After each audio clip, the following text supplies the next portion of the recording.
जय हिंद। आज हम लोग आप लोगों के लिए लेके आए हैं बायोलॉजी का सबसे इंटरेस्टिंग टॉपिक जिसका नाम है रिस्पायरेटरी सिस्टम। जिसको हम लोग हिंदी में श्वसन तंत्र कहते हैं। आज हम लोग समझेंगे श्वसन तंत्र क्या है, इसी हम लोग ऑक्सीजन क्यों लेते हैं, हम लोग ऑक्सीजन लेते हैं तो अंदर जाके वो कार्बन डाइऑक्साइड में कैसे कन्वर्ट हो जाता है। ये सारी बातें हम लोग समझेंगे इस वीडियो में। चलिए वीडियो को स्टार्ट करते हैं। सबसे पहले हम लोग जो है रिस्पायरेटरी सिस्टम, जिसको हम लोग हिंदी में श्वसन तंत्र कहते हैं।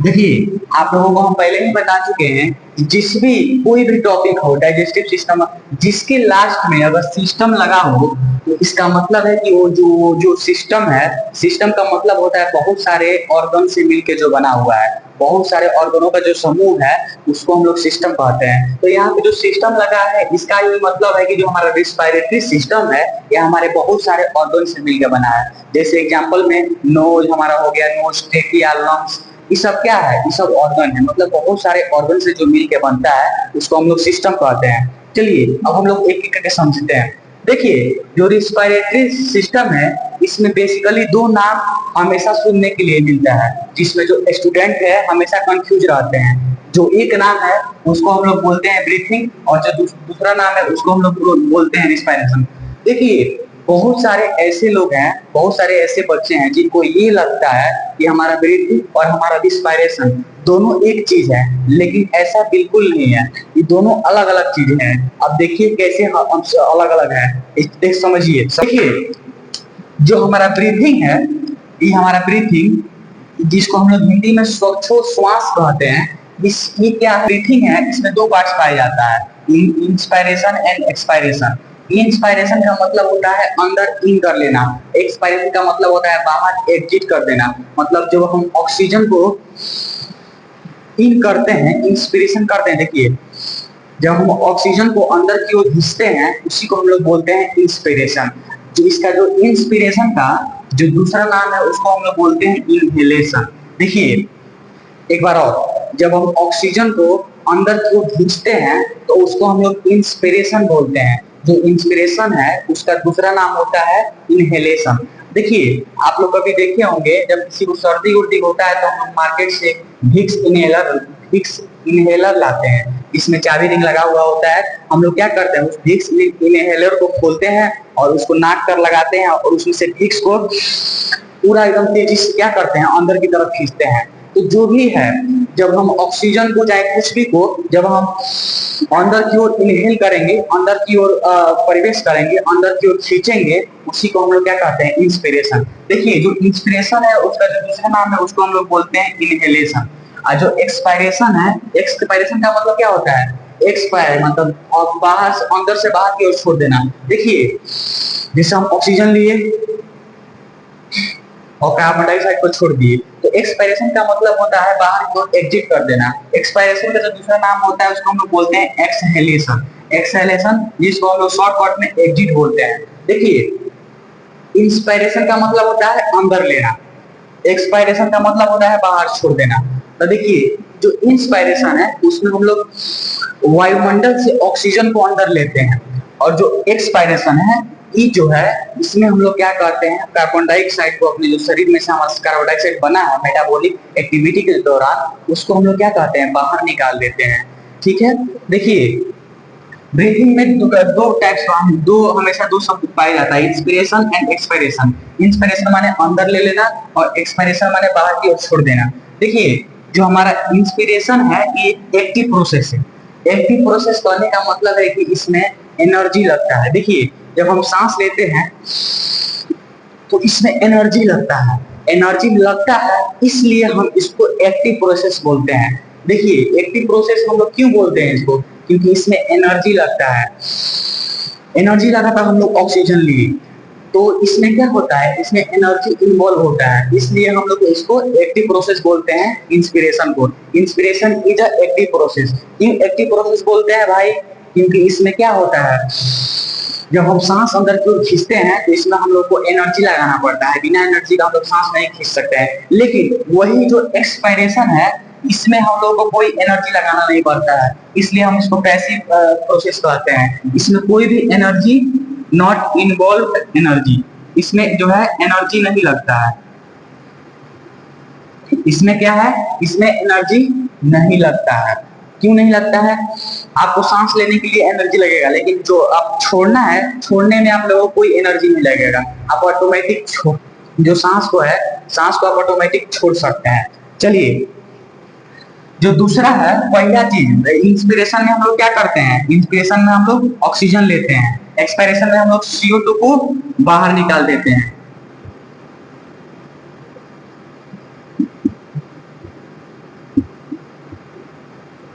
बाहर निकाल देते हैं, ऑक्सीजन को अंदर लेते हैं।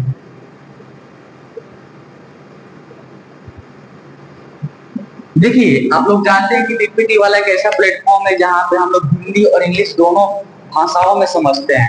देखिए, एक बात और, अब आप लोगों के मन में एक ख्याल आ रहा होगा, आप लोगों के मन में एक सवाल आ रहा होगा कि हम इंस्पिरेशन के दौरान हम लोग ऑक्सीजन को अंदर लिए, लेकिन वो ऑक्सीजन गया कहाँ?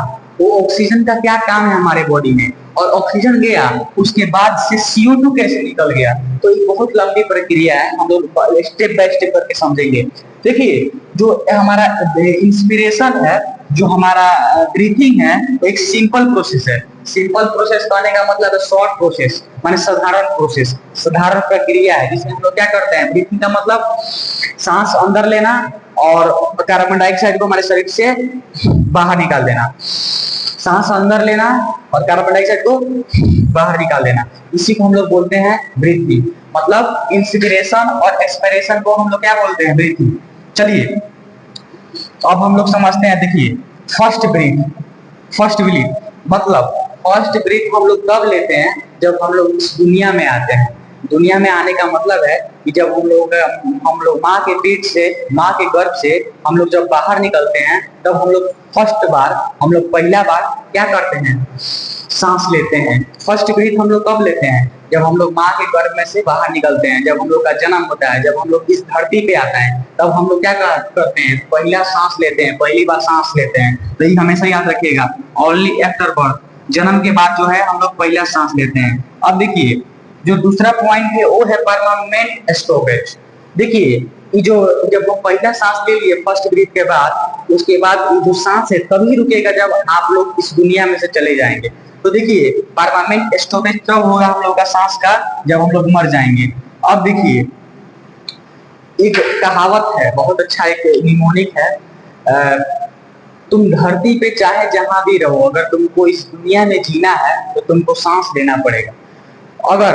अगर कहीं बंद हो जाए ये मेरी सांसें, तो तुम समझ लेना कि मेरा जो है हम चल बसे हैं। तो हमेशा याद रखिएगा, अगर आप इस प्राणी है, अगर आप सजीव हैं, इस दुनिया में जो भी सजीव है, जो भी लिविंग है, वो सब क्या करते हैं? सांस लेते हैं, सांस लेते हैं। तो भाई हम लोग सांस लेते क्यों हैं? अब हम इस समझेंगे। चलिए, अब हम इस समझ लिए, इतना हम लोग समझ लिए क्या होता है परमानेंट स्टॉपेज। अब देखिए, जो तीसरा पॉइंट है वो हम लोग समझेंगे, ह्यूमन रिस्पायरेटरी ऑर्गन।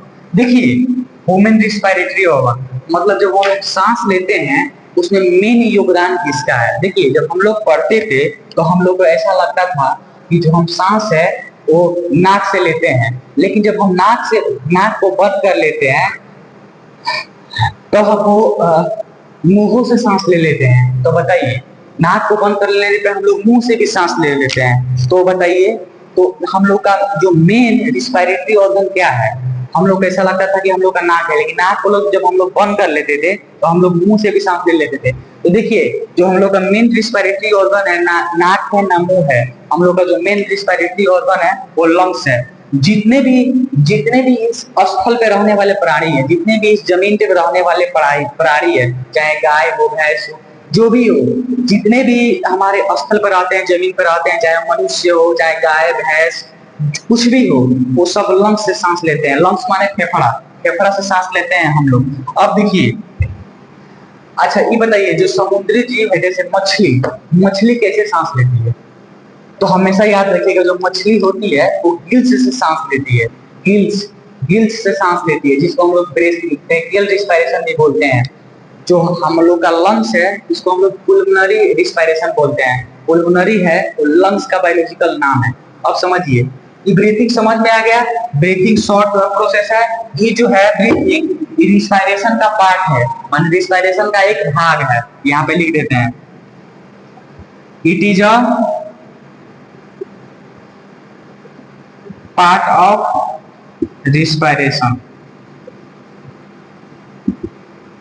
चलिए ये समझ में आ गया। अब हम लोग रिस्पायरेशन सब समझते हैं। मेन टॉपिक रिस्पायरेटरी से याद रखिएगा रिस्पायरेशन। देखिए इसको ध्यान से समझिएगा। It is the utilization of oxygen by cell in order to break down like glucose, amino acid and release CO2, water and energy. देखिए हम हिंदी और इंग्लिश में दोनों में लिखे हैं। देखिए जो हम सांस लिए थे ब्रीथिंग के दौरान, जो हम सांस लिए हैं ब्रीथिंग के दौरान, वो जो ऑक्सीजन है वो हमको वो क्या करता है, जब हम सांस लेते हैं ऑक्सीजन जो हमारे अंदर जाता है उसको देखिए क्या करता है।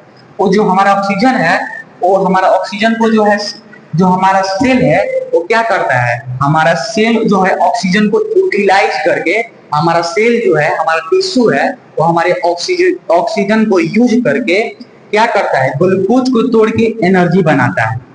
ग्लूकोज को तोड़ के एनर्जी बनाता है और इस प्रक्रिया के दौरान CO2 गैस बनता है जिसे हम लोग क्या करते हैं, एक्सपायरेशन के द्वारा बाहर निकाल देते हैं। एक्सपायरेशन के द्वारा बाहर निकाल देते हैं। देखिए ये एक बायोकेमिकल प्रोसेस है। अब हम लोग समझते हैं एक बार और इसको बढ़िया से। देखिए जो हम सांस लिए ब्रीथिंग के दौरान, वो सांस जाता कहाँ है, तो वो सांस जाता है हमारा सेल के अंदर। सेल के अंदर होता क्या है, इस सेल के को हमको क्या चाहिए, एनर्जी चाहिए। तो एनर्जी ग्लूकोज से तो बनेगा नहीं, उसको तोड़े के बनेगा। तो जो हमारा ऑक्सीजन है वो जाता है सेल के पास और क्या करता है, उसको यूटिलाइज करके ग्लूकोज को जो है तोड़ के एनर्जी बनाता है। जो सेल है वो क्या करता है, ऑक्सीजन की उपस्थिति में ग्लूकोज को तोड़ के एनर्जी बनाता है और इस प्रक्रिया के दौरान जो है एनर्जी बनता है, उसके साथ साथ कार्बन डाइऑक्साइड गैस निकलता है। इसलिए हम लोग एक्सपायरेशन के दौरान उस गैस को क्या करते हैं, बाहर निकाल देते हैं। कार्बन डाइऑक्साइड जो गैस है एक बहुत हार्मफुल गैस है, बहुत खतरनाक गैस है। अब समझिए बायोकेमिकल। अब हम लोग एक फ्लो चार्ट समझते हैं। देखिए हम आपको खिला दिए लिट्टी चोखा, हम क्या खिला दिए, लिट्टी चोखा। देखिए जो लिट्टी है समझिएगा ध्यान से, जो लिट्टी है ये किस चीज से बना है, आटा, आटा और इसमें सतुई है। और जो चोखा है ये आलू का है। अब देखिए जो आटा है वो गेहूं के पीसने से बनता है, आप लोग जानते हैं, ठीक है। गेहूं के पीसने से क्या बनता है, आटा। सतुई क्या है, सतुई में प्रोटीन पाया जाता है, चना का सतुई है, ठीक है। सतुई किसका है, ओरिजिनल चना का है।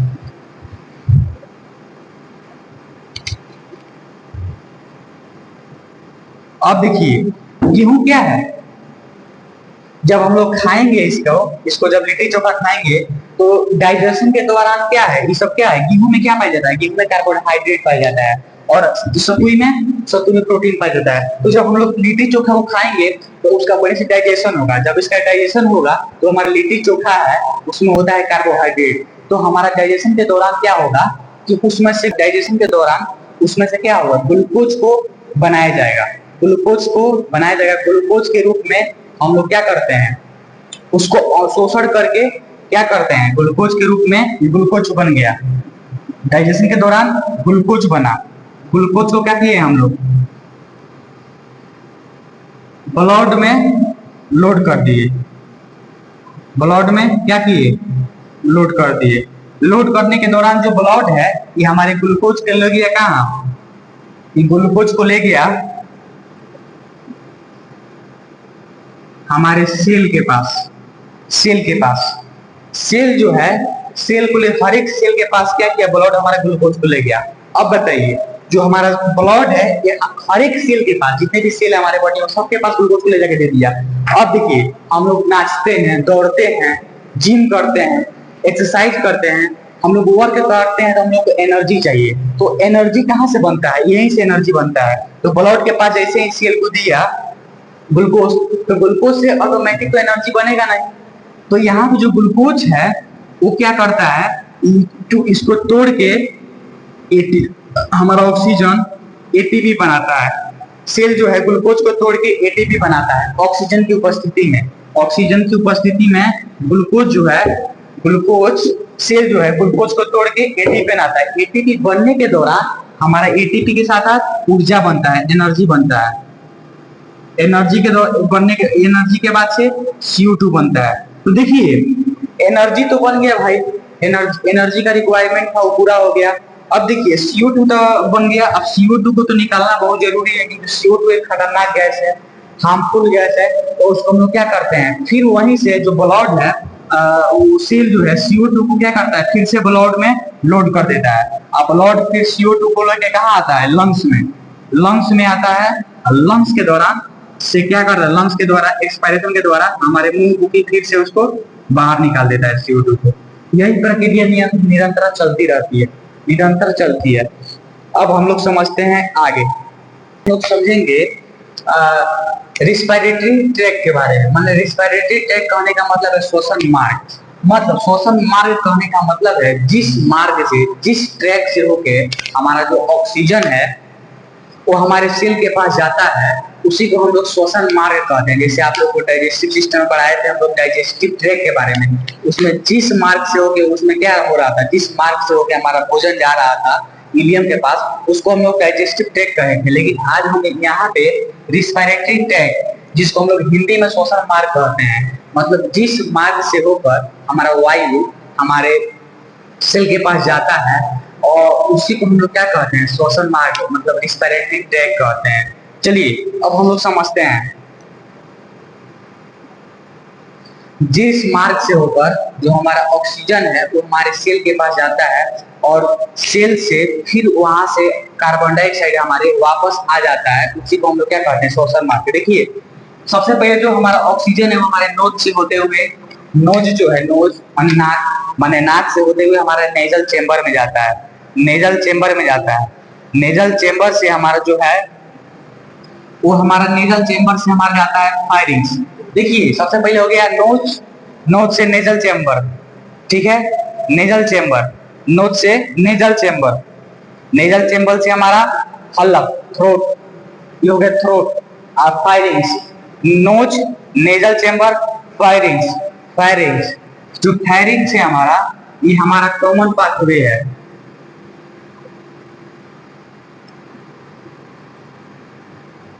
कॉमन पाथवे फूड और air, food and air.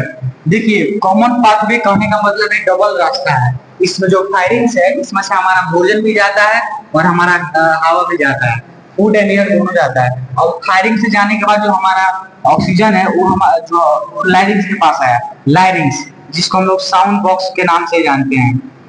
Sound box इसे क्यों साउंड बॉक्स कहते हैं, क्योंकि जो हम बोल रहे हैं ये जो साउंड है इसी के चलते क्या हो रहा है, प्रोड्यूस हो रहा है लायरिंग्स के चलते, इसलिए हम लोग इसको साउंड बॉक्स के नाम से भी जानते हैं। देखिए लायरिंग्स के पास से जो हमारा ऑक्सीजन है वो आ गया ट्रेकिया, ट्रेकिया जिसका नाम वाइंड पाइप कहते हैं हम लोग, ट्रेकिया में आया। ट्रेकिया से जो है हमारा कार्टिलेजिनस स्ट्रक्चर है, ये सी शेप का होता है, इसमें आया। उसके बाद ट्रेकिया से आने के बाद जो हमारा लंग्स में एंटर किया, लंग्स में आने के बाद ब्रोंकाई में आया, ब्रोंकियोल्स में आया, अल्वेलाई में आया। अब समझिए ये हमारा लंग्स है, ठीक है। सबसे पहले नोज में आया, नोज से नेजल चेंबर, नेजल चेंबर से फायरिंग, फायरिंग से हो गया ट्रेकिया, ट्रेकिया से ब्रोंकाई, ब्रोंकाई, ब्रोंकाई से आया हमारा ब्रोंकियोल्स, ब्रोंकियोल्स से अल्वेलाई, अल्वेलाई जो है वेस्कुलरी स्ट्रक्चर होता है। यहाँ पे क्या होता है, यहाँ पे हमारा ब्लड होता है, ब्लड में क्या होता है, ऑक्सीजन हमारा ब्लड में एक होता है, लोड होता है। और जो ब्लड है ये हमारा ऑक्सीजन को पूरे सेल के पास, पूरे सेल के पास क्या करता है, पहुंचाता है और सेल को पहुंचा देता है। अब जो सेल है, सेल में जो ब्लड है हमारा, उस सेल में माइटोकॉन्ड्रिया को दे देता है। जो माइटोकॉन्ड्रिया होता है इसमें क्या होता है कि एक क्रेब्स चक्र चलता है, एक क्रेब्स साइकिल चलता है। उस साइकिल के दौरान जो होता है हमारा ग्लूकोज को तोड़ के एटीपी बनाया जाता है, एटीपी और एनर्जी बनाया जाता है। एनर्जी बनने, एटीपी बनने के दौरान इसमें से CO2 एक गैस बनता है। और CO2 जो गैस होता है एक बहुत खतरनाक गैस होता है, एक बहुत हार्मफुल गैस होता है, तो इसको निकालना भी जरूरी है। इसलिए हम लोग फिर यहाँ से जो CO2 है वो सेल हमारा फिर यहाँ से ब्लड को दे देता है। अब ब्लड है फिर क्या करता है, ब्लड फिर हमारा जो CO2 को हमारे लंग्स एल्वेलाई में लाता है, लंग्स के एल्वेलाई में लाता है। जो एल्वेलाई है ये हमारा लंग्स में पाया जाता है, और जो एल्वेलाई से हमारा आ जाता है कहाँ, ब्रोंकियोल्स में।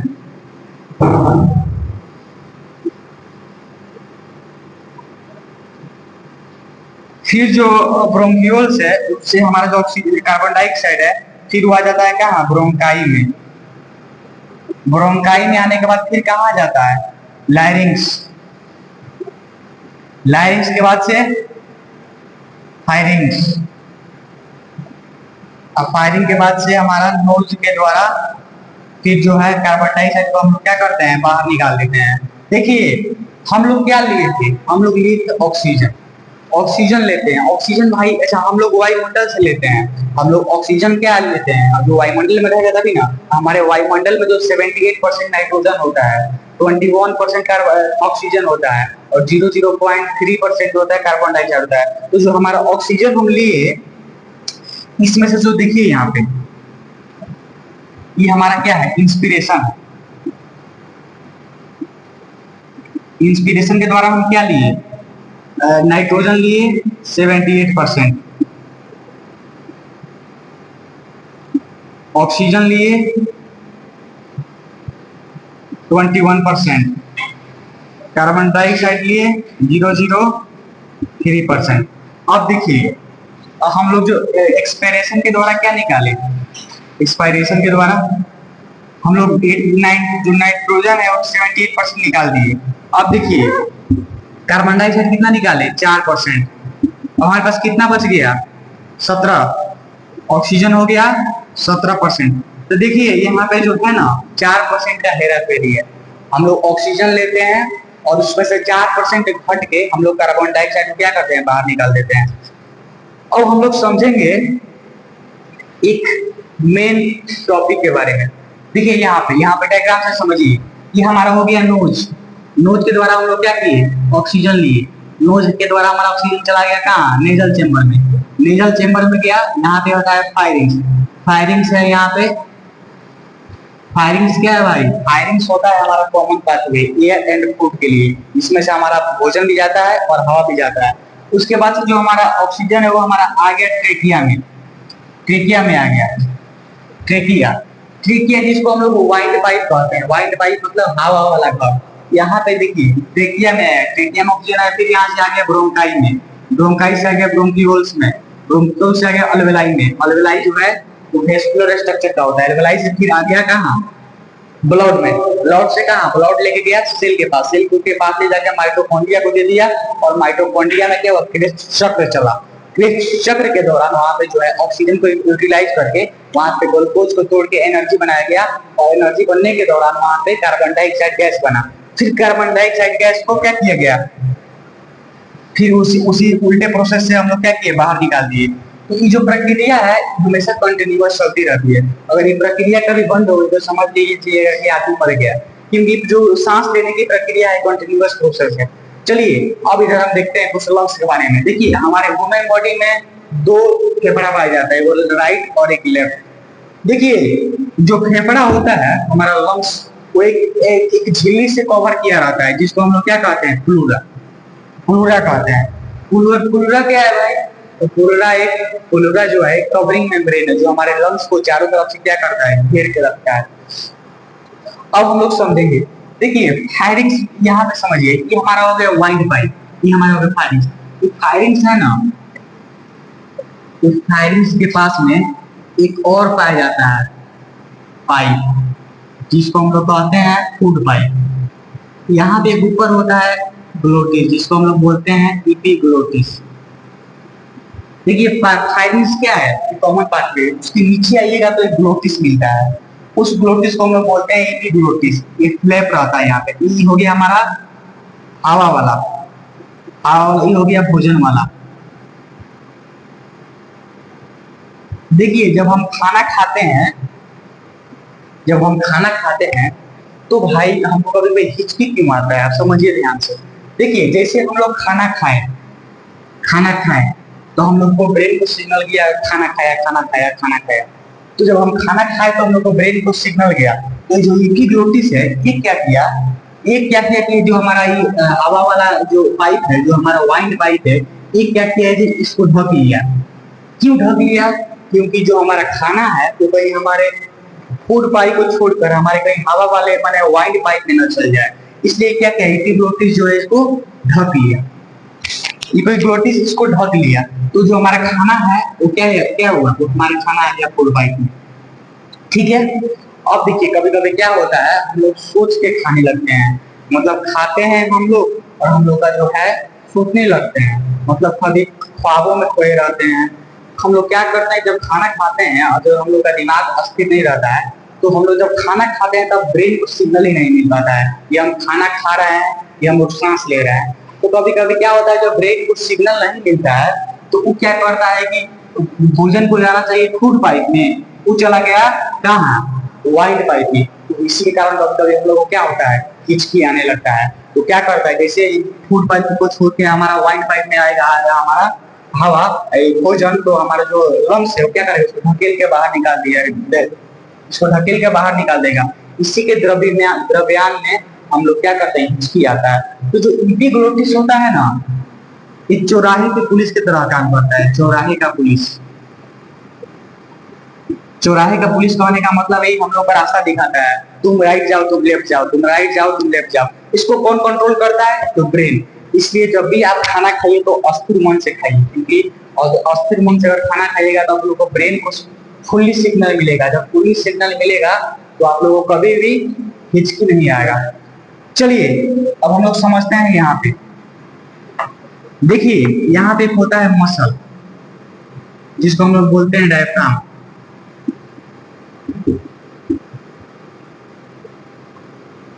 देखिए जो हमारा डायफ्राम है 70% हेल्प करता है, 70% सांस लेने में। जब हम लोग सांस लेते हैं तो जो डायफ्राम है इस 70% हेल्प करता है हमारे सांस लेने में, 70%।